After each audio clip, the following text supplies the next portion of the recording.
আজকে আমরা যে চ্যাপ্টারটা পড়তে চলেছি সেটি দশম শ্রেণীর ষষ্ঠ অধ্যায় ভৌতবিজ্ঞানের ষষ্ঠ অধ্যায় চলতরিতের অংশ। চলতরিত বোঝার আগে আমরা একটু কাজ করি, সেটা হচ্ছে তড়িৎ ব্যাপারটা বুঝি। তড়িৎ কী? আমরা যদি তড়িৎ কী জানতে চাই তাহলে বুঝতে সবার আগে সহজ উত্তর হবে তড়িৎ এক প্রকার শক্তি। কী এই প্রকার শক্তি? আমরা মোটামুটি ক্লাস 8 বা বিভিন্ন ক্লাসগুলোতে যেটুকু পড়েছি তাতে আমরা এটুকু জানি যে তড়িৎ হলো কোনো ইলেকট্রন কণার স্রোত। এবার আমাদের মাথায় আসবে তড়িৎ করকম। তড়িৎ দুরকম, স্থির তড়িৎ, চলতড়িৎ। স্থির তড়িৎ কি? এটা আমাদের ছোটো ক্লাসে আমরা এই ক্লাস 8 পড়ে ফেলেছি। কি এটি? শীতকালে যদি প্লাস্টিকের চিরুনি দিয়ে আমরা চুল আঁচড়াই, চুল আঁচড়ানোর পর ওই শুকনো যে চিরুনিটা যেটা দিয়ে আমরা চুল আঁচড়েছি সেই চিরুনিটাকে যদি আমরা ছোটো ছোটো কাগজের টুকরো কেটে তার সাম্পুরে ধরি, দেখবো কাগজের টুকরোগুলোকে আকর্ষণ করছে।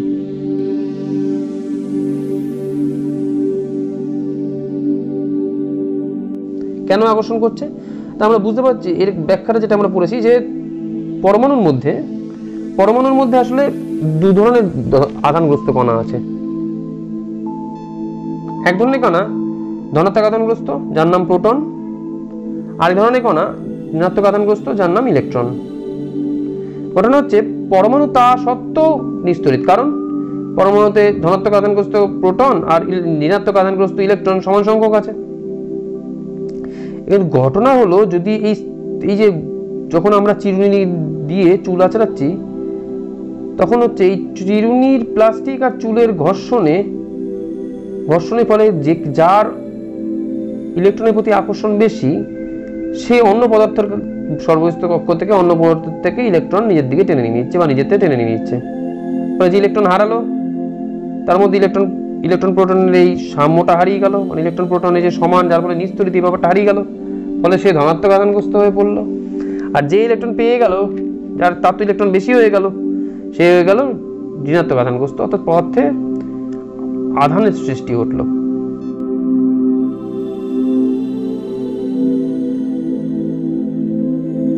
এবার এই যে আধান সৃষ্টি হলো, যে যার মধ্যে সৃষ্টি হয়েছে মানে চিরুনি বা যে ক্ষেত্রে এই আধানগুলো সৃষ্টি হয় বেশিরভাগই অন্তরক পদার্থ। ফলে এই আধান এক জায়গা থেকে এক জায়গায় যেতে পারে না। ফলে এই আধানকে বলা হয় হচ্ছে স্থির তড়িৎ। ফলে যেহেতু এক জায়গা থেকে এক জায়গায় যেতে পারছে না, স্থির তড়িৎ। এবার এই স্থির তড়িতে যে বা কোথাও যে তড়িৎ উৎপন্ন হলো, সেই তড়িৎকে যদি আমরা একটা প্রবাহী তার দিয়ে যুক্ত করি তাহলে সে এক জায়গা থেকে এক জায়গায় যেতে পারবে।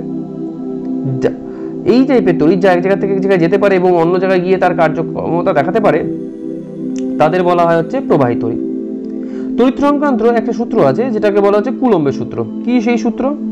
এই সূত্র বলছে, যদি দেখা গেল যে দুটো স্থির বিন্দু আধানের মধ্যে পারস্পরিক আকর্ষণ ও বিকর্ষণ বল, মানে আকর্ষণ বল অথবা বিকর্ষণ বল, এই আধান দুটির চার্জ বা আধানের গুণফলের সমানুপাতিক আর দূরত্বের বর্গের ব্যস্তানুপাতিক। তাহলে আমি ধরে নিচ্ছি এ আর বি বিন্দুতে দুটো আধান রয়েছে।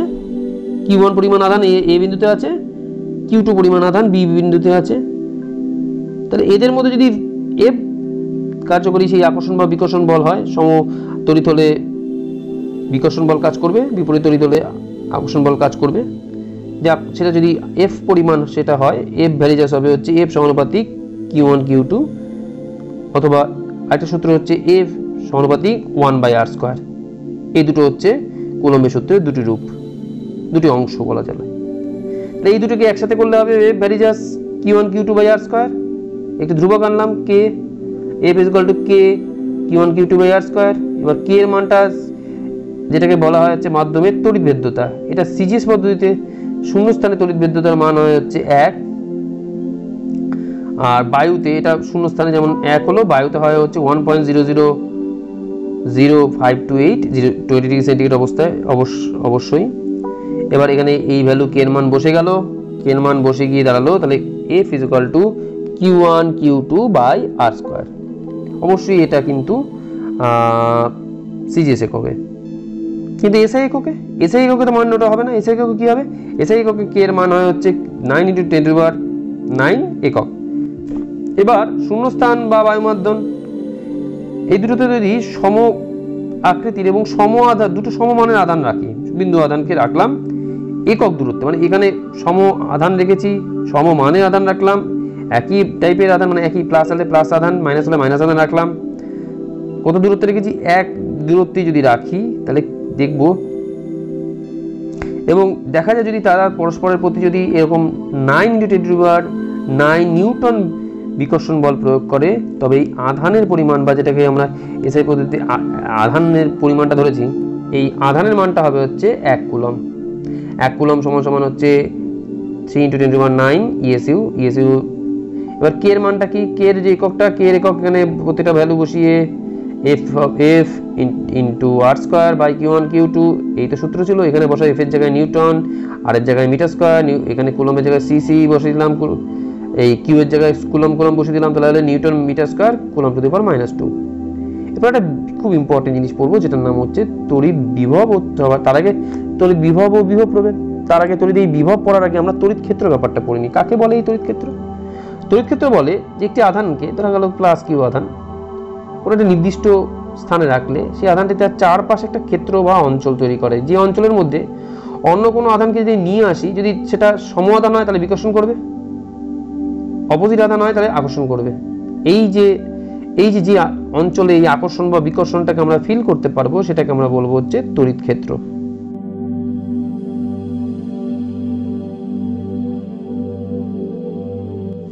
ধরা গেল যে এখানে একটা ও বিন্দুতে কিউ পরিমাণ একটা আধান রয়েছে, এর থেকে নির্দিষ্ট একটা দূরত্ব, ধরা গেল এ বিন্দুতে ছোট Q1 একটা ছোট একটা ধনাত্মক আধান রয়েছে।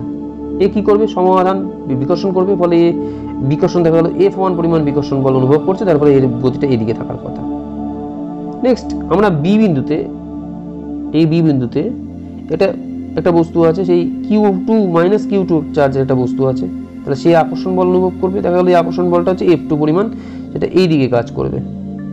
এবার ঘটনা হলো যে এই যে, তাহলে আমরা বলতে পারি যে এই এ ও বি পর্যন্ত আমাদের এই প্লাস কিউ যে আধানটা আছে তার তড়িৎ ক্ষেত্র বিস্তৃত আছে। এবার দেখা গেল তার থেকে অনেক দূরে ডি বিন্দু, যেটা একটা ধরে নিলাম অসীম দূরত্বে একটা ডি বিন্দু আছে, আমাদের দূরত্বটা আরো হলে ভালো হতো। সেখানে একটা বস্তু ছিল, একটা হচ্ছে ধনাত্মক আধান ছিল, সেই ধনাত্মক আধানটাকে আমরা আস্তে আস্তে নিয়ে এসে তড়িৎ ক্ষেত্রের মধ্যে একটা বিন্দুতে বসিয়ে দিলাম। এবার নিয়ে আসতে কি হচ্ছে, আমাদের কার্য করতে হচ্ছে, যতটাই আমরা কার্য করেছি সেই কার্যটা এই বস্তুর মধ্যে বা এই আধানটার মধ্যে হচ্ছে স্থিতিশক্তি হিসেবে জমা হয়েছে। যেই আমরা ছেড়ে দেবো, এটা একটা বিকর্ষণের জন্য আবার সরে যাবে, বলে তখন কি হবে, এই যেটা ওর মধ্যে স্থিতিশক্তি হিসেবে কার্যটা জমা হয়েছিল সেটাই গতিশক্তিতে রূপান্তরিত হয়ে ওকে ঠেলে দেবে। এবার তাহলে প্রশ্ন হচ্ছে বিভব কাকে বলে, যেটা আমরা প্রশ্নটা ধরতে এগিয়েছিলাম। অসীম দূরত্ব থেকে একটি একক ধনাত্মক আধানকে যদি আমরা তড়িৎ ক্ষেত্রে কোনো একটি বিন্দুতে আনি বা আনতে চেষ্টা করি, এই আনতে যে কার্যটা করতে হবে, এই কার্যটা হচ্ছে তড়িৎ ক্ষেত্রের ওই বিন্দুর তড়িৎ বিভব। দেখা গেল এস বিন্দুতে একটা একক আধানকে আনতে কার্য করতে গেল ভিএস পরিমাণ, তাহলে ভিএস হবে হচ্ছে ওই বিন্দুর তড়িৎ বিভব। তাহলে একক আধানকে আনতে গিয়ে আমাদের ভিএস লেগেছে, যদি কিউ পরিমাণ আধানকে আনতে হয় তাহলে কার্য করতে হবে হচ্ছে ভিএস কিউ। এবার যদি আমরা ধরে নিই আর বিন্দুর ক্ষেত্রে বিভব হচ্ছে ভিআর, তার মানে একক আধানকে আর বিন্দুতে আনতে ভিআর পরিমাণ কাজ করতে হবে, তাহলে কিউ পরিমাণ আধানকে আনতে গেলে ভিআর ইন্টু কিউ পরিমাণ কাজ করতে হবে। তাহলে একটা একক আধানকে এই বিন্দু থেকে এই বিন্দুতে নিয়ে যেতে গেলে এদের যে বিভব প্রভেদটা হবে কি, দু বিন্দুর বিভব প্রভেদের পার্থক্য, বিভবের পার্থক্য। তাহলে ডাব্লিউ ইজ ইকুয়াল টু, যে কাজটা করতে হয়েছে, W is equal to VS Q minus হচ্ছে ভিআর কিউ, কিউ কমন নিলে ভিএস মাইনাস ভিআর, এটা তো দু বিন্দুর মধ্যে বিভবের পার্থক্য। এটাকে আমরা যদি ধরে নিই ভিএসআর, তাহলে VSR is equal to W by Q. তাহলে ভি ইজ ইকুয়াল টু কি হবে, জুল পার, ভি ডাব্লিউর একক হচ্ছে জুল, কিউ এর একক হচ্ছে কুলম, তাহলে জুল পার কুলম হচ্ছে বিভবের একক হবে। বিভব দু রকম হতে পারে, একটাকে আমরা বলবো হচ্ছে উচ্চ বিভব, একটা হচ্ছে নিম্ন বিভব। অনেকটা ঠিক জলতলের মতো, যেমন এটা আসলে আমরা কি হই, আমরা সব একটা অচেনা জিনিসকে চেনার জন্য পরিচিত জিনিস ভেবে চিনি। জলতল তো আমরা চিনি, জলতলের ক্ষেত্রে জলের প্রবাহটা কিরকম হয়, উঁচু জায়গা থেকে নিচু জায়গায় হয়, উঁচু জলতলের থেকে নিচু জলতল হয়, ঠিক তেমনকি মেলানোর জন্য আমরা উঁচু বিভব থেকে নিম্ন বিভবে প্রবাহ হয় এরকম ভাবে ধরে নেব। তাহলে উচ্চ বিভব এখন কাকে বলবো? উচ্চ বিভব যদি সংজ্ঞার দিক থেকে ধরি তাহলে হবে যে তড়িৎ অবস্থার জন্য কোনো বস্তু ধনাত্মক আধান বর্জন করে অথবা ঋণাত্মক আধান গ্রহণে সক্ষম হয় তাকে বলে উচ্চ বিভব।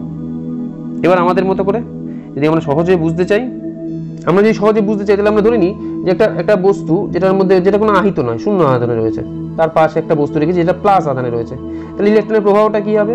ইলেকট্রনের প্রবাহটা হবে হচ্ছে এই জিরো আধানের প্লাসের মধ্যে ইলেকট্রন কম আছে, একদমই কম আছে, অত তার থেকে জিরো আধান, জিরোর মধ্যে একটু ইলেকট্রন কিছু হলেও বেশি আছে, তাহলে এখান থেকে দুদিকে আধান যদি সমান করতে হয়, এখান থেকে ইলেকট্রন এদিকে ছুটে এদিকে আসবে, তাহলে ইলেকট্রন প্রবাহটা এইদিকে হবে। যদি এদিকে ইলেকট্রন প্রবাহ হয়, তড়িৎ প্রবাহটা উল্টো দিকে, মানে এখান থেকে এখানে তড়িৎ প্রবাহ হবে, তাহলে আমরা বলতে পারি তড়িৎ প্রবাহ এদিক থেকে এদিকে যাচ্ছে, তাহলে এই প্লাসটাকে আমরা ধরবো উচ্চ বিভব, এটার তুলনায় শূন্য বিভবটা হয়ে যাবে হচ্ছে নিম্ন বিভব, কারণ হচ্ছে উচ্চ থেকে নিম্নের দিকে যাচ্ছে, জল যেমন যায় তড়িৎ এখানে তেমনই গেল। তাহলে নিম্ন বিভব কাকে বলে? সংজ্ঞার দিক থেকে যদি দেখি, যে তড়িৎ অবস্থার জন্য কোনো বস্তু ঋণাত্মক আধান গ্রহণ করে বা ধনাত্মক আধান গ্রহণ করে বা ঋণাত্মক আধান বর্জন করে, তাকে বলা হয় নিম্ন বিভব। এবার ইসের ক্ষেত্রে দেখি, ঘটনাটা বোঝার চেষ্টা করি। ঘটনাটা হলো, একটা শূন্য আধানের একটা বস্তুকে যদি আমরা মাইনাস আধানের বস্তুর সামনে রাখি, তাহলে ইলেকট্রনটা কি হবে? মাইনাস থেকে এই শূন্যর দিকে আসবে, তড়িৎ কি হবে? শূন্য থেকে মাইনাসের দিকে যাবে। তাহলে এই শূন্য বিভবটা, তাহলে শূন্য বিভবের সাপেক্ষে এ হচ্ছে, যদি যে হচ্ছে তড়িৎ নিচ্ছে, সে হচ্ছে নিম্ন বিভব। তাহলে উচ্চ বিভব কি?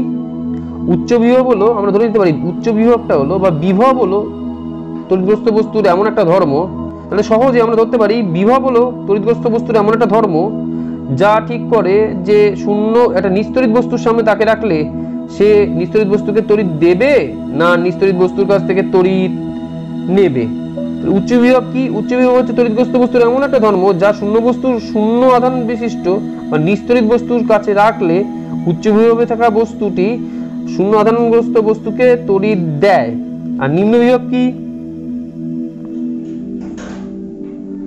নিম্ন বিভব হলো হচ্ছে, আমরা তাহলে কি নেব? নিম্ন বিভব হচ্ছে তড়িৎগ্রস্ত বস্তুর এমন একটা ধর্ম, তাকে যদি একটা শূন্য বিভব বস্তু বা নিস্তড়িৎ বস্তুর কাছে রাখা হয়, নিস্তড়িৎ বস্তুর সংস্পর্শে রাখা হয়, অথবা নিস্তড়িৎ বস্তুর সঙ্গে হচ্ছে তো একটা তার দিয়ে যুক্ত করা হয়, তাহলে সেই নিম্ন বিভবে থাকা বস্তুটি শূন্য আধানের, মানে শূন্য আধান বা নিস্তড়িৎ বস্তুর কাছ থেকে তড়িৎ নেয়।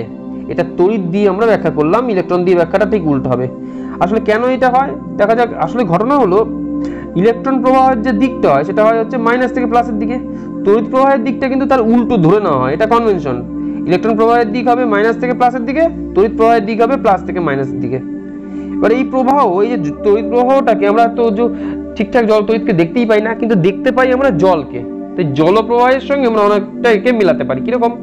জলে যেমন এখানে জলতলের উচ্চতা এতটা, এখানে জলতলের উচ্চতা তুলনায় কম, মানে জল এই দিক থেকে এইদিকে যাবে। প্রশ্ন যদি আমি করি কতটা যাবে, বলো তোমরা কতটা যাবে? তোমাদের সঠিক উত্তর যেটা হবে সেটা তোমরা বলবে হ্যাঁ, যতক্ষণ না এই দু প্রান্তে জলতলের সমান হচ্ছে ততক্ষণ যাবে। এবার এটা আমরা যদি তড়িতের ক্ষেত্রে নিই, সেটাও তেমন। এখান থেকে এখানে হচ্ছে আমি যুক্ত করে দিই, যদি তার দিয়ে যুক্ত করে দিই, এখান থেকে এখানে ইলেকট্রন যাবে, অথবা এখান থেকে এখানে তড়িৎ যাবে। কতক্ষণ যাবে? যতক্ষণ না এই দুই দিকে হচ্ছে আধান সমান হয়ে যায়, মানে এইখানে আর এখানে ইলেকট্রন পরিমাণ বা আধান দু ক্ষেত্রে সমান হয়ে যায়। এবার আমাদের প্রশ্ন হয়, যদি এই জলতলের ক্ষেত্রে যে এই জলপ্রবাহটাকে মানে অন্তত সারাদিন কি করে চালাবে? এবার আমরা কি করলাম, যদি এইটার ক্ষেত্রে দেখি, এটার ক্ষেত্রে আমরা কিন্তু জলপ্রবাহটাকে সারাদিন চালাতে পারি। কিভাবে চালাতে পারবো? সেক্ষেত্রে আমাদের খুব সহজ ব্যাপার হচ্ছে, এখানে জলতলের পার্থক্য আছে, এদিকে জলতল হচ্ছে জলের পরিমাণ বেশি, এখানে জলতলটার গভীরতা জলের পরিমাণ বেশি, এখানে জলের পরিমাণ কম, তাহলে এখান থেকে এখানে জলের প্রবাহ হবে। এবার প্রশ্ন হচ্ছে কতক্ষণ হবে? যখন এই জলের পরিমাণটা দুদিকে সমান হয়ে যাবে তখনই প্রবাহ বন্ধ হয়ে যাবে। আমরা কি করলাম, এখানে একটা পাইপ দিয়ে যুক্ত করে এই পাইপের মাঝে একটা পাম্প বসিয়ে দিলাম, পাম্প দিয়ে এখান থেকে জল আমরা তুলে এনে এর মধ্যে ফেলে দিচ্ছি। এই পাম্পের দায়িত্ব কি? পাম্পের দায়িত্ব হচ্ছে এই দু প্রান্তে জলের প্রবাহে বা জলের পরিমাণটাকে বেশি রাখা, এখানে এর তুলনায় জলের পরিমাণ এখানে বেশি থাকবে, ফলে জলপ্রবাহটা এখান দিয়ে সবসময় চলতে থাকবে। ঠিক তেমন এখানে এখানে ভিএতে বিভব বেশি আছে, এখানে কম আছে, তাহলে এখান থেকে কি হবে? তড়িৎ এদিকে প্রবাহিত হবে। যদি ইলেকট্রন ভাবি, এখানে মাইনাস আছে, এখানে প্লাস আছে,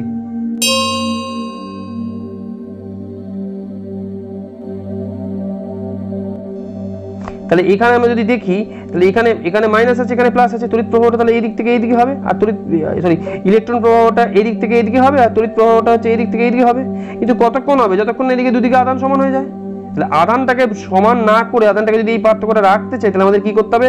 এখানে আমরা একটা ব্যাটারি যুক্ত করে দিলাম, এই ব্যাটারির সাহায্যে ধরে গেল একটা ব্যাটারি নিয়ে এলাম, একটা ব্যাটারির সাহায্যে যে যুক্ত করে দিলাম, তাহলে এই ব্যাটারি কি করছে? এই দিকটাকে প্লাস বানিয়ে রেখে দিচ্ছে, আর এই দিকটাকে সে হচ্ছে ইলেকট্রন পাঠিয়ে মাইনাস বানিয়ে রেখে দিচ্ছে, যার ফলটা কি হচ্ছে? এই প্লাস মাইনাস পার্থক্য থেকে যাচ্ছে, মানে বিভব এটা উচ্চ বিভবেই থেকে যাচ্ছে, এটা নিম্ন বিভবেই থেকে যাচ্ছে। তড়িতের প্রবাহটা সবসময় চলতে থাকবে যতক্ষণ না এই ব্যাটারি শেষ হচ্ছে। তাহলে এখানে এই ব্যাটারির কাজ হচ্ছে, এখানকার এই জলপ্রবাহের ক্ষেত্রে পাম্পের কাজটা, যে এখানে যে পাম্পের কাজ ছিল, এখানে যে জলতলের পার্থক্যটাকে ধরে রাখা, এখানে ব্যাটারি পার্থক্য কাজ হচ্ছে এই দুই দিক ক্ষেত্রে বিভব পার্থক্যটাকে ধরে রাখা। তাহলে বিভব পার্থক্যটা অনেকটা জলতলের পার্থক্যের মতো কাজ করছে, আমরা এটা দেখতে পাচ্ছি। এবার ঘটনা হচ্ছে এই তারটা সেখানে একটা তার আছে, এই তারের এখানে এ বিন্দু, এখানে বি বিন্দু, এ বিন্দুতে বিভব ভিএ, বি বিন্দুতে বিভব ভিবি।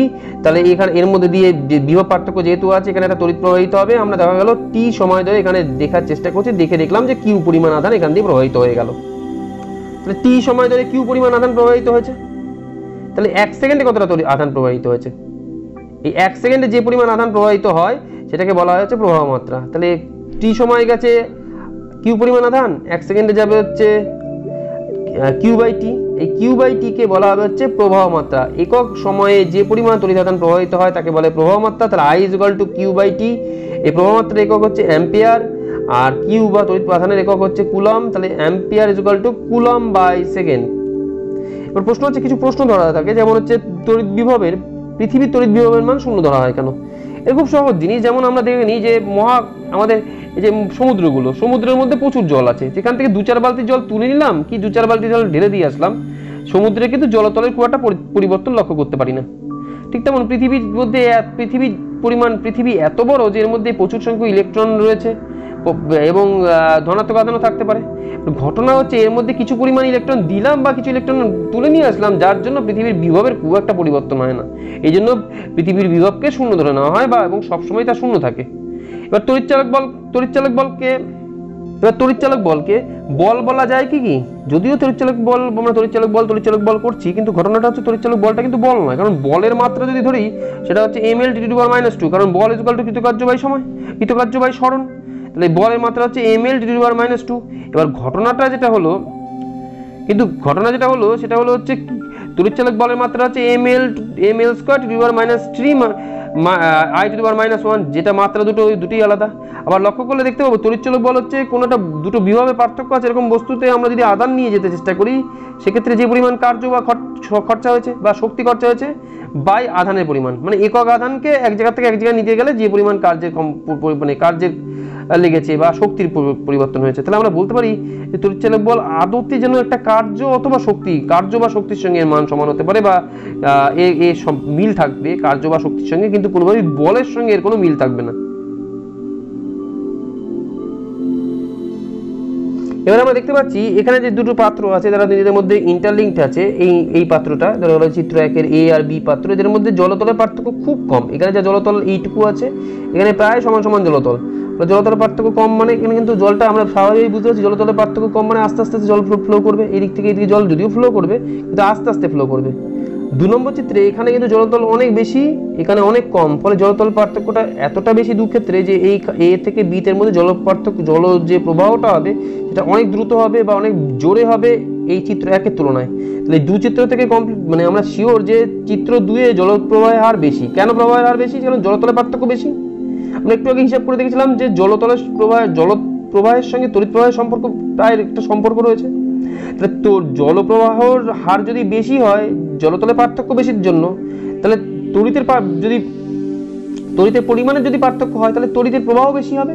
ঠিক আমরা এখানে করেছি, এখানে মাইনাসের পরিমাণটা বেশি রেখেছি, প্লাসের পরিমাণটা এখানে বেশি আছে। তাহলে এখানে যে তড়িৎ প্রবাহ হবে বা ইলেকট্রন প্রবাহ হবে, এখানে মাইনাসের পরিমাণ কম, প্লাসের পরিমাণ কম, ফলে এখানে ইলেকট্রন প্রবাহ কম হবে। তাহলে এই দুটোর মধ্যে যদি বিভব পার্থক্য বেশি হয় তাহলে তড়িৎ প্রবাহ বেশি হবে। এখানে যদি বিভব পার্থক্য কম হয় তড়িৎ প্রবাহ কম হবে। তাহলে আমরা বলতে পারি যে তড়িৎ প্রবাহটা বা তড়িৎ প্রবাহ মাত্রাটা বিভব পার্থক্য, দু প্রান্তের বিভব পার্থক্যের হচ্ছে সমানুপাতিক। এটি হচ্ছে বিজ্ঞানী ওহমের সূত্র।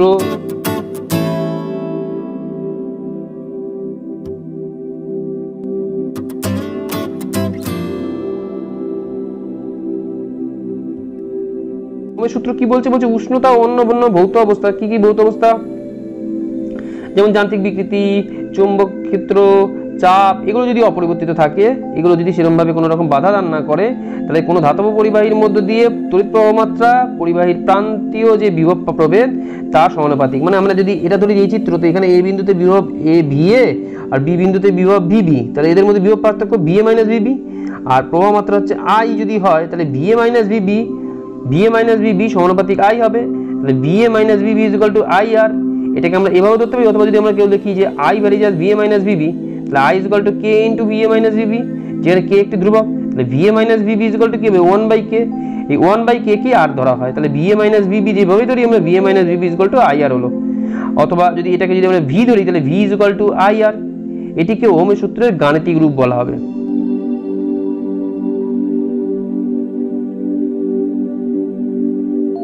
তাহলে VA minus VB equal two IR, তাহলে এই আরটা কি, আরটা হলো হচ্ছে V/I, এই আরটাকে বলা হচ্ছে পরিবাহী রোধ। পরিবাহী রোধটা তাহলে এখান থেকে আমরা তো এটা দেখেই কি বুঝতে পারছি, তাহলে রোধ হলো উষ্ণতা অন্যান্য ভৌত অবস্থা অপরিবর্তিত থাকলে দুই পরিবাহীর হচ্ছে বিভব প্রভেদ ও ওদের মধ্যে যে প্রবাহ মাত্রা যাচ্ছে, এই প্রবাহ মাত্রার অনুপাতটাকে আমরা বলছি হচ্ছে রোধ। রোধ ইকুয়াল টু কি, বিভব প্রভেদ বাই প্রবাহ মাত্রা, বিভব প্রভেদের একক কি ভোল্ট, আর প্রবাহ মাত্রার একক হচ্ছে অ্যাম্পিয়ার, তাহলে ভোল্ট পার অ্যাম্পিয়ার এটা হচ্ছে রোধের একক, বা আমরা রোধের একটা আলাদা একক আছে যেটাকে বলা হয় হচ্ছে ওহম, এটা বৈজ্ঞানিক ওহমের নাম অনুযায়ী, আমরা ওহমের সূত্র একটু আগে পড়লাম, ওহমের নাম অনুযায়ী তার এই রোধের এককটা দেওয়া হয়েছে। তাহলে এই আর এর মাত্রা কি, ভোল্ট বিভব প্রভেদের মাত্রা ml square to the power -3 I to the power -1, এখানে প্রবাহ মাত্রা হচ্ছে I, তাহলে এখানে রোধের মাত্রা হচ্ছে ml square to the power -3 I to the power -2। তাহলে রোধ যদি সহজে বুঝতে হয়, রোধ কি, রোধ হচ্ছে যে ধর্মের জন্য কোনো পরিবাহী ওর মধ্যে দিয়ে যাওয়া তড়িৎ প্রবাহকে বাধা দেয়, এই যে ধর্মের জন্য বাধাটা দিচ্ছে এই বাধাটা হলো গিয়ে রোধ। দেখা গেল এইখানে যদি একটা তার আছে, এখানে আমরা এই কালার দিয়ে হচ্ছে এই ধাতব পরমাণু দেখানোর চেষ্টা করেছি, আর পিঙ্ক কালার দিয়ে এরকম ধাতব পরমাণু দেখানোর চেষ্টা করেছি, আর কালো দিয়ে হচ্ছে ইলেকট্রন এখান দিয়ে যাওয়ার আছে। ইলেকট্রনটা কিন্তু সোজাভাবে যেতে পারছে না, কারণ বিভিন্ন জায়গায় হচ্ছে এই ধাতব পরমাণুর সঙ্গে তার বাধা পাবে, মানে সে বেঁকে বেঁকে বিভিন্নভাবে এই ধাতব তারটার মধ্যে দিয়ে যাওয়ার ধরা করার চেষ্টা করছে। এটা একটা সরল চিত্র আমি বোঝানোর চেষ্টা করেছি। মোট কথা এটা বোঝানোর জন্য যে ধাতব পরমাণুটা ইলেকট্রনকে যাওয়ার সময় বারবার বাধা দিচ্ছে, এই বাধাটাই কিন্তু রোধ হিসাবে আমরা দেখতে পাচ্ছি। এবার আমরা দেখব যে যাদের ক্ষেত্রে এই ওহমের সূত্র প্রযোজ্য হয়, অর্থাৎ প্রবাহ মাত্রা আর বিভব প্রভেদ পরস্পর সমানুপাতিক, অন্তত একটা বিস্তীর্ণ পাল্লার মধ্যে, তাদের আমরা বলবো ওহমীয় পরিবাহী। যেমন যে কোনো বেশিরভাগ ধাতু, রূপ, সোনা, তামা, যাদের ক্ষেত্রে এরকম টাইপের গ্রাফ হয়, I ভার্সেস V গ্রাফ করলে এরকম টাইপের গ্রাফ হবে। যাদের ক্ষেত্রে ওহমের সূত্র মানে না তাদের ক্ষেত্রে আমরা বলবো হচ্ছে অহমীয় পরিবাহী, যেমন ডায়োড, ভাল্ব, ট্রায়োড, ট্রানজিস্টার। অর্ধপরিবাহী যেমন হচ্ছে সিলিকন, জার্মেনিয়াম, এগুলো সব হচ্ছে অর্ধপরিবাহী। অর্ধপরিবাহীর ক্ষেত্রে আমরা যদি আমরা দেখি, যেমন অহমীয় পরিবাহীর ক্ষেত্রে যে IV লেখচিত্রটা মনে হচ্ছে এই যে বিদ্যুতিক বাতির IV লেখচিত্র এরকম টাইপের হয়।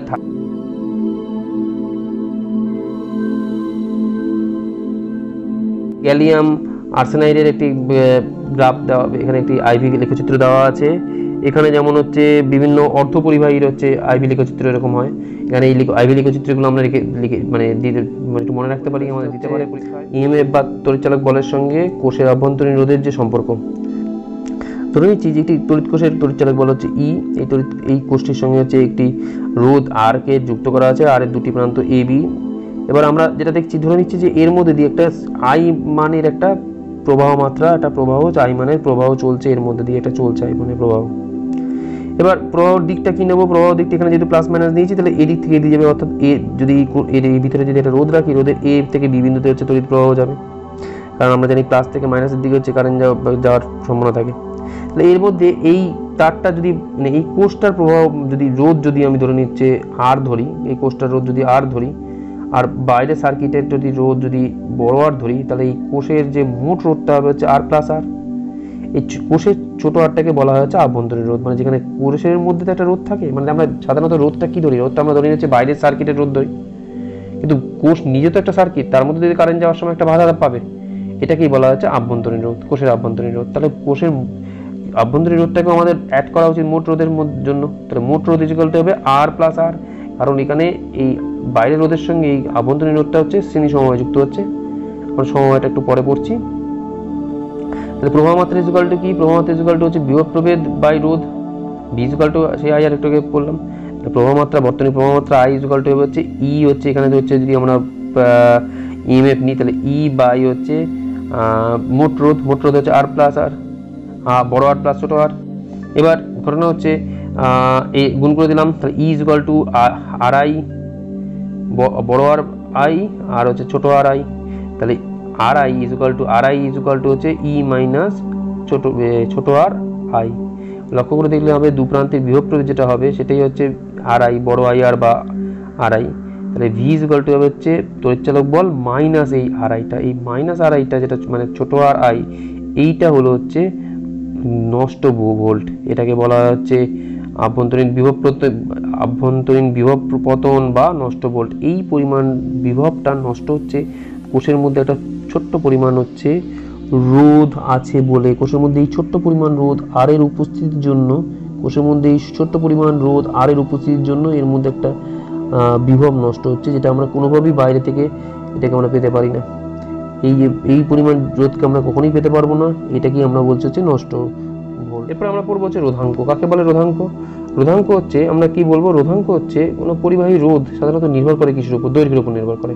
যত দৈর্ঘ্য বাড়বে তত হচ্ছে রোধ বাড়বে। আমরা ভেবে দেখি, আমরা যদি রোধটা কি, রোধটা হচ্ছে একটা ইলেকট্রনকে কতটা বাধা অতিক্রম করতে হচ্ছে, একটা তারের মধ্যে দিয়ে যেতে কতটা বাধা অতিক্রম করতে হচ্ছে, সেটা হচ্ছে রোধ। তাহলে তারের দৈর্ঘ্য যত বাড়বে তত রোধ বাড়বে। আর 2 নম্বর, এবার নেক্সট হচ্ছে যদি তার বেশি মোটা হয়ে যায় তাহলে বাধা কম পাবে। একটা যদি আমরা ভেবে নিই যে একটা সরু তারের মধ্যে দিয়ে বা একটা সরু জায়গার মধ্যে দিয়ে যদি আমাদের বেরোতে হয় তাহলে আমাদের অনেক বাধা বেশি পাবো। একটা সরু যদি আমাদের স্কুল খোলার সময় যদি গেট বন্ধ থাকে, সরু দরজার মধ্যে দিয়ে আমাদের বেরোতে হয়, তাহলে আমাদের বাধা পরিমাণ বেশি হবে। আর বড় গেট খোলা থাকলে, একটা বড় গেট থাকলে আমরা তাড়াতাড়ি বেরিয়ে যেতে পারবো, যেটা আমাদের হয় হচ্ছে দরজা দিয়ে বেরোতে সুবিধা হয়, জানলা ফান্না দিয়ে বা ছোটো জায়গা দিয়ে বেরোতে গেলে বাধা হয়। ঠিক তেমন তারটা যদি সরু হয়, মানে তারের প্রস্থচ্ছেদের ক্ষেত্রফল যদি কম হয় তাহলে রোধ বাড়বে। তাহলে আমরা বলতে পারি রোধ প্রস্থচ্ছেদের ক্ষেত্রফল, এটা এ হচ্ছে প্রস্থচ্ছেদের ক্ষেত্রফল, এর হচ্ছে ব্যস্তানুপাতিক।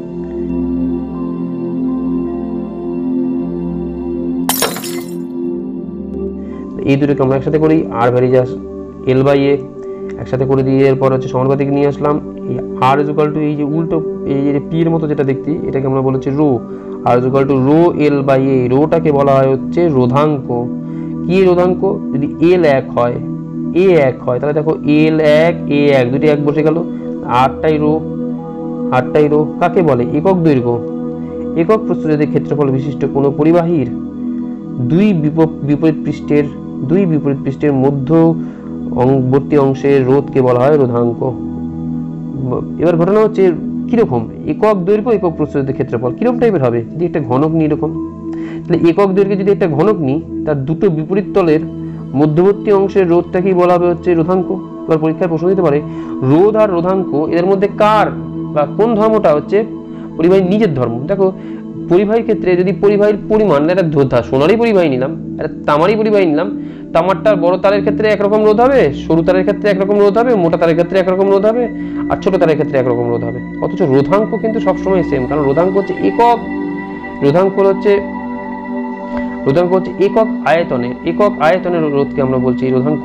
সেজন্য সেটা কিন্তু সব ক্ষেত্রেই সমান, মানে একক ঘনকের দু প্রান্তের রোধকে আমরা রোধাঙ্ক বলছি। তাহলে আমরা এখানে বলতে পারি রোধাঙ্ক হচ্ছে পরিবাহী রোধের তুলনায় বেশি বস্তুর ধর্ম। রোধাঙ্কের একক কি? তাহলে আমরা এখানে দেখছি রো ইজ ইকুয়াল টু, যদি এই সূত্র নিই তাহলে এটা is equal to R is equal to rho L by A. Rho is equal to কি? R A by L. Rho is equal to R A by L. R এর একক ohm, সেমি স্কোয়ার বাই সেমি কাটাকাটি করে হবে ohm semi, এটা CGS এককে। এবার রোধাঙ্ক মানে রোধাঙ্কের অনন্যককে বলা হয় হচ্ছে পরিবাহিতাঙ্ক। তাহলে পরিবাহিতাঙ্ককে আমরা সিগমা দিয়ে প্রকাশ করি, সিগমা, এটা এই চিহ্নটা হচ্ছে sigma. Sigma is equal two হচ্ছে 1 বাই রো। তাহলে পরিবাহিতাঙ্কের একক কি হবে? রোধাঙ্কের একক কি হলো? Ohm semi. পরিবাহিতাঙ্ক হবে হচ্ছে 1 বাই ওহম সেমি, এটাকে বলা হয় ওহম ইনভার্স সেমি ইনভার্স। ওহম ইনভার্সকে মো লিখে অথবা এস ফর সিমেন্স লিখে, তাহলে সিমেন্স সেমি ইনভার্স অথবা মো সেমি ইনভার্স। এসআইতে হবে হচ্ছে সিমেন্স মিটার ইনভার্স। কিছু পদার্থ আছে যারা খুব দ্রুত তড়িৎ পরিবহন করতে সক্ষম হয়, মানে বেশিরভাগ ধাতু হচ্ছে এরকম, এদের আমরা বলি সুপরিবাহী পদার্থ। কুপরিবাহী পদার্থ কি? কুপরিবাহী পদার্থ মানে হচ্ছে যদি বলতে অপরিবাহী কথাটা বলা যায় না, কারণ কিছু না কিছু পরিবহন সবাই করে, যাদের তড়িৎ পরিবহন ক্ষমতা খুবই কম, মানে দৃষ্টান্তমূলকভাবে কম, তাদের আমরা বলবো হচ্ছে কুপরিবাহী পদার্থ। ঠিক আছে, কিন্তু অপরিবাহী বলবো না। যেমন হচ্ছে বেশিরভাগ অধাতু, বিশুদ্ধ জল, শুষ্ক বায়ু, এগুলো হচ্ছে কুপরিবাহী পদার্থ। এরপরে যেটা আসবে সেটা সবচেয়ে ইম্পর্টেন্ট, সেটা হচ্ছে অর্ধপরিবাহী পদার্থ। ঘরের উষ্ণতায় যেসব পদার্থ আদর্শ অন্তরক পদার্থ হিসাবে মানে কুপরিবাহী হিসাবে আচরণ করে, কিন্তু সামান্য উষ্ণতা বৃদ্ধিতে যাদের তড়িৎ পরিবহন ক্ষমতাটা উল্লেখযোগ্যভাবে বৃদ্ধি পায় তাদের আমরা বলি হচ্ছে অর্ধপরিবাহী। মানে এদের তড়িৎ পরিবহন ক্ষমতাটা বিভিন্ন অবস্থার উপর নির্ভর করে। যেমন এটা হচ্ছে গ্যালিয়াম আর্সেনাইড। এই গ্যালিয়াম আর্সেনাইড কিন্তু বিভিন্ন ক্ষেত্রে আমাদের প্রয়োজন হয়, খুব ইম্পর্টেন্ট একটা জিনিস। এবার একটা মজার জিনিস পড়বো যার নাম অতি পরিবাহী। অতি পরিবাহী কি? কিছু কিছু পদার্থ আছে, বেশিরভাগ কিছু ধাতু, যাদের উষ্ণতা কমাতে থাকলে উষ্ণতা কমাতে থাকলে রোধটা কমতে থাকে। এবার উষ্ণতা কমাতে কমাতে একটা নির্দিষ্ট উষ্ণতায় এসে পৌঁছালে দেখা যায় রোধটা একদম শূন্য হয়ে যায়। রোধ শূন্য হয়ে যাওয়া মানে হচ্ছে তাদের পরিবাহিতা একদম অসীম হয়ে যায়। যেমন পারদের ক্ষেত্রে 4.2 কে মানে কেলভিন, ঠিক আছে, 4.2 কেলভিনে আসলে বা তার নিচে চলে গেলে ওর রোধটা একদম শূন্য হয়ে যায়, মানে ওর পরিবাহিতাটা ইনফিনিটি হয়ে যায়। তাহলে এইটাকে আমরা বলবো হচ্ছে, এই সময় এদের বলবো অতি পরিবাহী। যেমন সীসার ক্ষেত্রে ওই ব্যাপারটা উষ্ণতাটা হলো হচ্ছে 7.2 কে। এবার এখানে উষ্ণতার সাপেক্ষে রোধাঙ্কের গ্রাফ রয়েছে, এই গ্রাফগুলো দিতে পারে। যেমন পরিবাহীর ক্ষেত্রে এরকম গ্রাফ হয়, দেখলে আমরা বুঝতে পারবো। পরিবাহীর ক্ষেত্রে 0 কে মানে 0 কে তাপমাত্রায় মানে একদম পরম শূন্য উষ্ণতায় রোধাঙ্ক প্রায় শূন্যের কাছাকাছি চলে যায়, মানে রোধাঙ্ক কমে যাওয়া মানে ভালো পরিবাহী ওঠে। এটা নাইক্রোম আছে, এটা অর্ধ পরিবাহীর ক্ষেত্রে আছে। কিন্তু অতি পরিবাহীর ক্ষেত্রে একটা নির্দিষ্ট উষ্ণতার পর, এই যেমন এটা উষ্ণতার নির্দিষ্ট উষ্ণতার পর এর যে রোধাঙ্কটা হট করে অনেকটা ড্রপ করে একদম 0 হয়ে যায়। এই উষ্ণতাটাকে বলা হয় হচ্ছে ক্রিটিক্যাল টেম্পারেচার বা সংকট উষ্ণতা। এর নিচেই হচ্ছে পদার্থটা হচ্ছে অতি পরিবাহীর মতো আচরণ করে। যেমন আমরা বিভিন্ন বাটখারা জুড়ে বড় মাপতে পারি, তেমন আমরা বিভিন্ন ছোট ছোট রোধ জুড়ে আমরা হচ্ছে বড় রোধ বানাতে পারি, এই বা বিভিন্ন রোধ জুড়ে ছোট রোধও বানাতে পারি।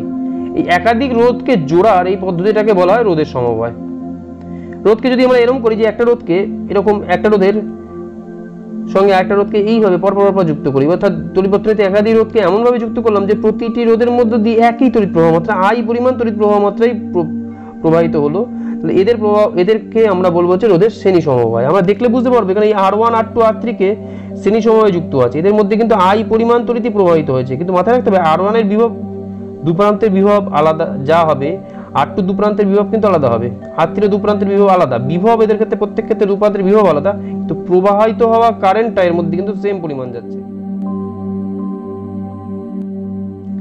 এখন ঘটনা হলো এই যদি এবার এদেরকে সরিয়ে দিই, আমি এমন একটা রোধ দিলাম যা এরা তিনজন মিলে যে রোধ তৈরি করেছিল তার সঙ্গে সমান হয়ে গেল, তাহলে এটাকে বলা হবে তুল্য রোধ। দেখা যায় তুল্য রোধের মানটা হয় হচ্ছে এই যে শ্রেণী সমবায় যুক্ত যে রোধগুলো আছে যাদের যোগফলের সমান। অর্থাৎ তুল্য রোধের সূত্র হচ্ছে, যদি RS তুল্য রোধ হয়, তুল্য রোধ হবে হচ্ছে R1 + R2 + R3, এটা শ্রেণী সমবায়ের ক্ষেত্রে।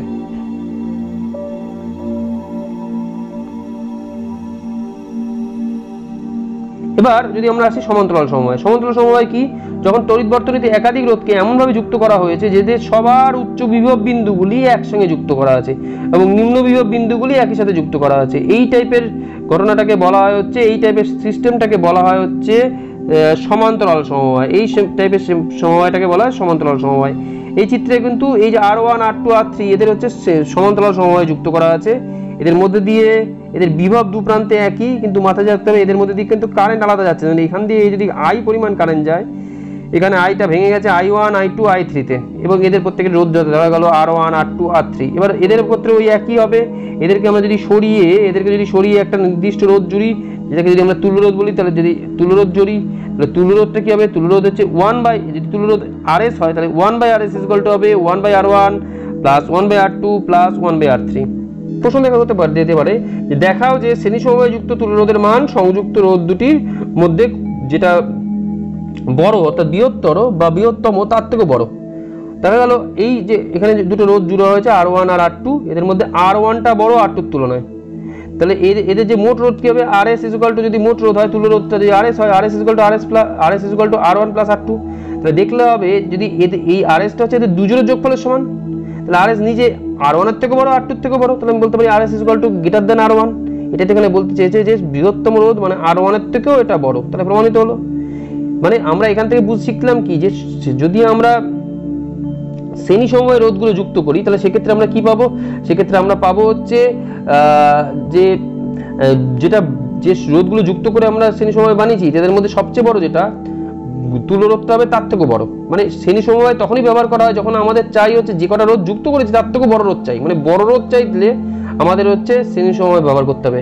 আর ক্ষুদ্র রোধ চাইলে, মানে আমাদের কাছে যে রোধ আছে তার তুলনায় যদি আমরা যুক্ত করে যদি ক্ষুদ্র রোধ চাই, তাহলে সেক্ষেত্রে সমান্তরাল সমবায় ব্যবহার করতে হবে। যেমন এখানে হচ্ছে সমান্তরাল সমবায় যুক্ত তুল্য রোধের মান সংযুক্ত রোধগুলির মধ্যে ক্ষুদ্রতম।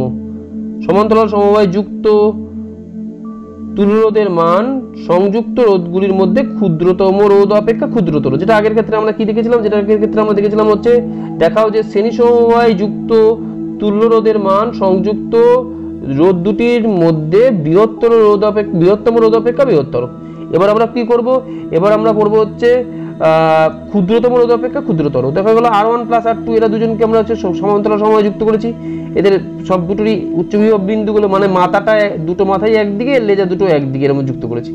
এখানে R1 R2 থেকে বড়, এখানে কি হবে RS = 1/R1 প্লাস 1/R2।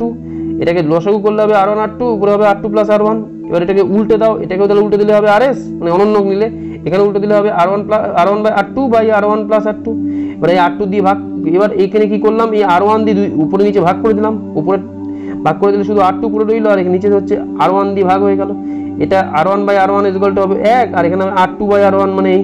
তারপর R2 আর R1, R2 অবশ্যই হচ্ছে একটা R1 এর থেকে যদি ছোট হয় সেক্ষেত্রেও এটা একের সঙ্গে যোগ করছি, তাতে ধনাত্মক একটা ঘটনা হবে, এটা ধনাত্মক সংখ্যা। 1 প্লাস ধনাত্মক সংখ্যা মানে এটা একের থেকে বেশি। তাহলে আমি বলতে পারি RS, আমি এখানে বলতে পারি যেটা সেটা হচ্ছে 1 প্লাস R2/R1 এটা গ্রেটার দ্যান 1। তাহলে সেই অনুযায়ী আমি বলতে পারি যে RS/R2 এটা হবে হচ্ছে লেস দ্যান 1, কারণ এখানে এটা একের থেকে বড় যেটা সেটা হচ্ছে, তাহলে আমি দেখতে পাচ্ছি যে যদি এই 1 প্লাস R2/R1, এই 1 প্লাস R2/R1টা একের থেকে বড়, কারণ R2/R1 তো একটা পজিটিভ ভগ্নাংশ, কিন্তু পজিটিভ। R1টা R2 থেকে বড়, তাহলে R2/R1টা একটা ভগ্নাংশ এক, কিন্তু ঘটনা হচ্ছে এটা তো ধনাত্মক সংখ্যা, তাহলে একের সঙ্গে একটা ধনাত্মক সংখ্যা যোগ করলে সেটা একের থেকে বড় হবে। তাহলে এটা একের থেকে বড়, তাহলে আমি এই R2টাকে তলায় নিয়ে আসলাম, তাহলে RS/R2 মানে এটাকে তলায় নিয়ে এসেছি, তাহলে ইজ ইকুয়াল টু হবে 1 এটা। তাহলে এটা একের থেকে বড়, এটা 1, তাহলে এটা একটা ভগ্নাংশ, যে ভগ্নাংশটা লেস দ্যান 1, তাহলে আমি বলতে পারি RS/R2 লেস দ্যান 1। তাহলে RS লেস দ্যান R2, তার মানে হচ্ছে তুল্যরোধটা R2 তুলনায় ছোট। তুল্যরোধটা R2টা কি ছিল, ছোট রোধটা। R2 ছিল কোনটা, R2 ছিল ছোট রোধটা, তাহলে তুল্যরোধটা ছোটটার তুলনায় ছোট। এবার ঘটনা হলো যেটা সেটা হচ্ছে এই RSটা, এটাকে আমরা আরেকটা ভাবে এগোতে পারি। তাহলে RSটা আমরা কি দেখলাম, এটা একদমই সোজা হবে, ওইটা তো একটু মানে একটু বড় একটা প্রমাণ আছে একটু টাইপের, এটা একদম সহজ হয়ে যাবে। RS 1/RS = 1/R1 plus 1/R2। তাহলে 1/RS কি হবে, এই দুটো যোগফলের সঙ্গে সমান। তাহলে আমি বলতে পারি 1/RSটা এদের যে কোনো একটার থেকে বড় হয়ে যাবে। 1/RS greater than 1/R2। এটাকে এবার উল্টে দিলাম, তাহলে হবে হচ্ছে RS লেস দ্যান হবে R2। তাহলে RSটা R2 থেকে ছোট, বা R2টা RS এর থেকে বড়, সেটাই তো বলেছিলাম RSটা ক্ষুদ্রতম রোধের থেকেও ছোট। তাহলে এটা আমার মনে হয় এর তুলনা, এই প্রমাণটা, যদিও এই প্রমাণটাও সোজা, এটার তুলনায় এই প্রমাণটা অনেক সোজা পড়বে, যদি এই মানে পড়ে থাকে আমরা এটা ইউজ করব। এবার একটা প্রশ্ন থাকতে পারে আমাদের, যেমন এখানে একটা প্রশ্ন দিয়েছে যে একটি ধাতব তারের রোধের কি পরিবর্তন হবে যদি ধাতব তারের প্রস্থচ্ছেদের ব্যাসটা দ্বিগুণ করে দেওয়া হলো। ধরুন প্রশ্নটা অবশ্যই অপরিবর্তিত আছে। আর ভ্যারিজাস হচ্ছে, এখানে আমি যদি দৈর্ঘ্যটা, যেহেতু আমি দৈর্ঘ্যটা লিখলাম না, আর ভ্যারিজাস 1/a, তাহলে তারের ব্যাস ধরে গেল 2r ছিল, তাহলে তারের প্রাথমিক প্রস্থচ্ছেদের ক্ষেত্রফল হবে πr², এটা হলো a1। ব্যাস ডবল করে দিলাম, মানে 4r হয়ে গেল, ব্যাসার্ধ কত 2r। তাহলে এই ক্ষেত্রে প্রস্থচ্ছেদের ক্ষেত্রফলটা কত হবে, π2r এর হোল স্কয়ার। 2r এর হোল স্কয়ারটা কত, 4πr²। এটাকে আমরা তাহলে ধরে নিচ্ছি, এটা যদি πr² যদি a1 হয়, তাহলে 4πr² হবে 4a1। এবার ঘটনা যেটা সেটা হলো হচ্ছে, তাহলে R2/R1 = কি হবে, R2/R1 হবে হচ্ছে a1/a2। a1 এর জায়গায় a1 বসালাম, a1 এর জায়গায় হচ্ছে ওই a1, আর এর জায়গায় হচ্ছে 4a1, কাটাকাটি হয়ে যাবে, এটা গেল 1/4। তাহলে R2 = হবে হচ্ছে 1/4 ইন্টু R1। এখানে একটা a1 মিস হয়ে গেছে। এখন ঘটনা যেটা সেটা হলো হচ্ছে, এরকম প্রশ্ন দেয় যে রূপর রোধাঙ্ক 1.66 × 10⁻⁶ ওহম, এই চিহ্নটা হচ্ছে ওহমের চিহ্ন, ওহম সেমি ইনভার্স। এর অর্থ কি, এর অর্থ হচ্ছে কি, এর অর্থ হবে হচ্ছে 1 সেমি বাহুর যদি একটি ঘনক বানাই, রূপর ঘনক অবশ্যই, সেই ঘনকটির দুটোই বিপরীত তলের মধ্যে যে অংশ তার মধ্যে রোধের পরিমাণটা হবে হচ্ছে 1.66 × 10⁻⁶ ওহম। এখন ঘটনা হলো যে আমরা যদি এরকম টাইপের একটা সেট নিয়েছি, এগুলো এরকম টাইপের ছবি দিয়ে তুল্য রোধের ব্যাপারটা দিতে পারে, এরকম একটা যেখানে তোমরা দেখে নাও। এর ক্ষেত্রে বলেছে এই যে বর্তনীটি আছে, এই বর্তনীতে তুল্য রোধ আর প্রতিটি রোধের মধ্যে দিয়ে প্রবাহ মাত্রা নির্ণয় করতে বলেছে। তুল্য রোধ কত হবে? এই যে এই 3 ওহম আর 6 ওহম, 3 ওহম আর 6 ওহম এরা দুজনের সমান্তরাল। আর এটা হচ্ছে এই 1 ওহমটা হচ্ছে নিজেদের মধ্যে হচ্ছে শ্রেণী। তাহলে কি হবে? 1 প্লাস তুল্য রোধ ইকুয়াল টু 1 প্লাস 1/3 প্লাস 1/6। তাহলে এখানে কি দাঁড়াবে হচ্ছে 1 প্লাস 1/3 প্লাস 1/6 ইকুয়াল টু হবে হচ্ছে 2 প্লাস 3/6। তাহলে এখানে হচ্ছে 6টা উঠে গেল, এটা গেল হবে 2। তাহলে 2 প্লাস 3 মানে 3 ওহম। তাহলে তুল্য রোধটা হচ্ছে 3 ওহম।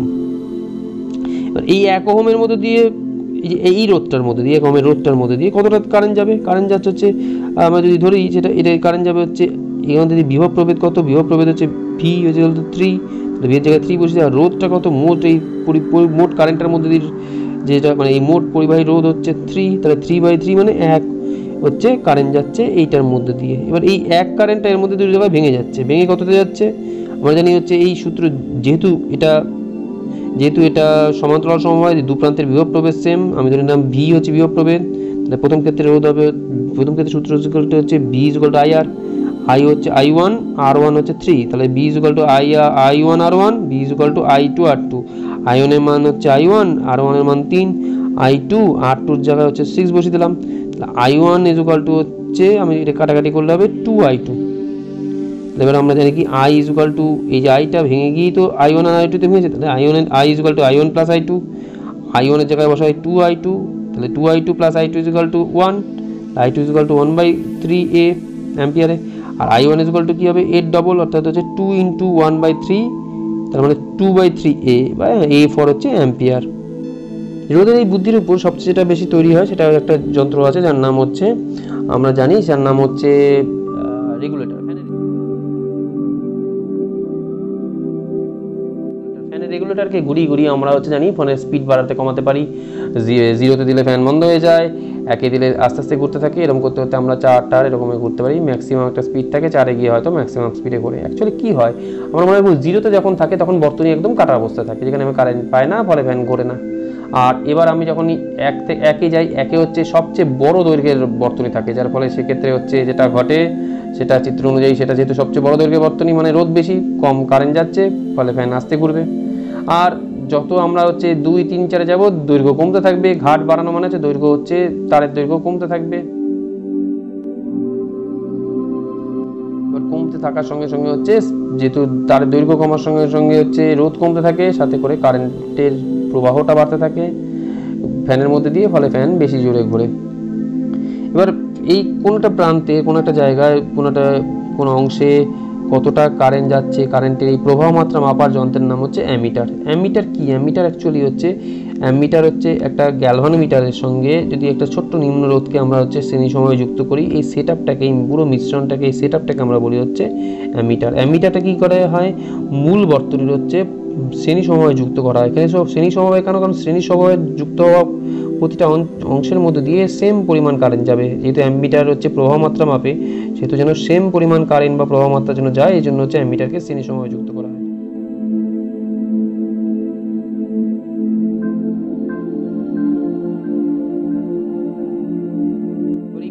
এত বড় কারেন্টটা যদি অ্যামিটারের মধ্যে দিয়ে যায়, অ্যামিটারে থাকা গ্যালভানোমিটার যেটা রয়েছে, গ্যালভানোমিটারে ক্ষতি হতে পারে। এই জন্য কী করা হয়, অ্যামিটারের সঙ্গে একটা শ্রেণী সমবায় আরেকটা পাত করে দেওয়া হয়, একটা নিম্নরোধকে যুক্ত করে দেওয়া হয়। নিম্নরোধকে বলা হয় হচ্ছে শান্ট। এই শান্টের রোধ এতটাই কম থাকে, এবং শান্টের রোধ কম থাকার ফলে কী হচ্ছে, এই যে কারেন্টটা আছে, এই কারেন্টের মূল কারেন্টটা কিন্তু এর মধ্যে দিয়ে চলে যায়, ফলে গ্যালভানোমিটারের উপরে কিন্তু খুব কম পরিমাণে চাপ পড়ে। এর ফলে গ্যালভানোমিটার কিন্তু এই বিশাল পরিমাণ কারেন্টের একটা প্রবাহ নেওয়া থেকে রক্ষা পায়। তাতেও এখন ঘটনা হলো এই হচ্ছে, এবার এই প্রতিটা কারণ এখানে আমাদের রয়েছে।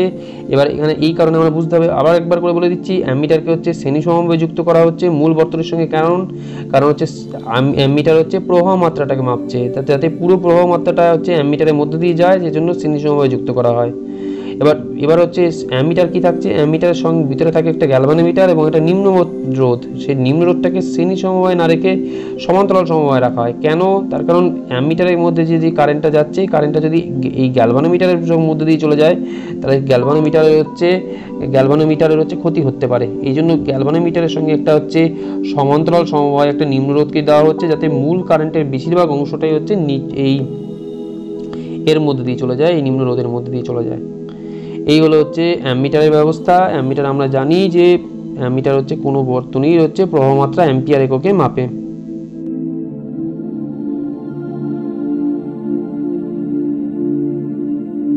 এবার ঘটনা হলো যে এবার আমরা পড়বো ভোল্টমিটার। ভোল্টমিটার কি? ভোল্টমিটার হলো কোনো বর্তনীতে আমরা হচ্ছে বিভব প্রভেদ মাপতে চাই, সেক্ষেত্রে আমরা এই ভোল্টমিটার ব্যবহার করব। ভোল্টমিটার কি থাকে?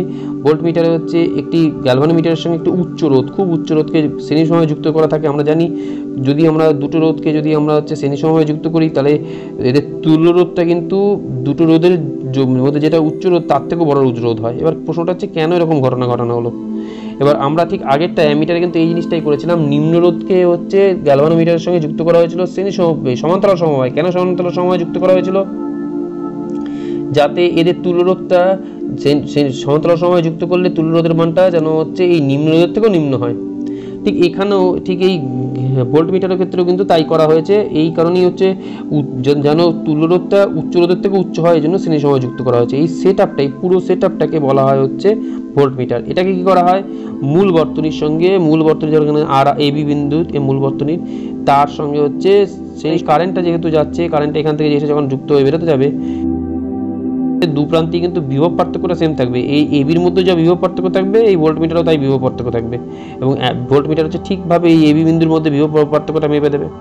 কিন্তু ঘটনা হলো এই ভোল্টমিটারের মধ্যে যেহেতু হচ্ছে ভোল্টমিটার হচ্ছে একটু উচ্চ রোধ রয়েছে এবং শ্রেণী সমবায় থাকার আছে গ্যালভানোমিটারের সঙ্গে, সেহেতু এই পুরো সেট আপটার হচ্ছে রোধটা উচ্চ রোধের থেকে বড় রোধ, মানে এই ভি বা ভোল্টমিটারের রোধ অনেক বেশি, ফলে মূল কারেন্টটাই পুরোটাই হচ্ছে এবির মধ্যে দিয়ে চলে যায়, ভোল্টমিটারের মধ্যে দিয়ে খুব কম পরিমাণে যায়। ফলে ভোল্টমিটারে থাকা গ্যালভানোমিটারটা হচ্ছে ওই বেশি পরিমাণ কারেন্ট গিয়ে পুড়ে যাওয়া বা নষ্ট হওয়ার থেকে রক্ষা পায়। আর ভোল্টমিটারের মধ্যে দিয়ে, এখানে ভোল্টমিটার যেহেতু কোনোভাবে কারেন্টের পরিমাণ মাপছে না, তাই ভোল্টমিটারের মধ্যে দিয়ে পুরো কারেন্ট যাওয়ার প্রয়োজনও নেই। যেটুকু ওর কাজ শুধুমাত্র দু প্রান্তের বিভব প্রভেদ মাপা, দু প্রান্তের বিভব প্রভেদ মাপতে পারে।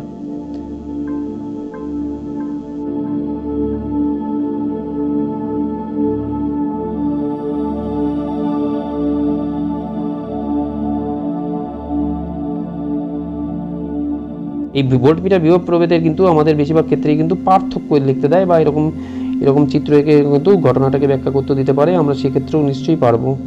আর এই চ্যাপ্টার সম্বন্ধে তোমরা পড়বে শীঘ্রই, তোমরা এর বাকি যে অংশটি সেটা হচ্ছে পরবর্তী ভিডিওতে পেয়ে যাবে।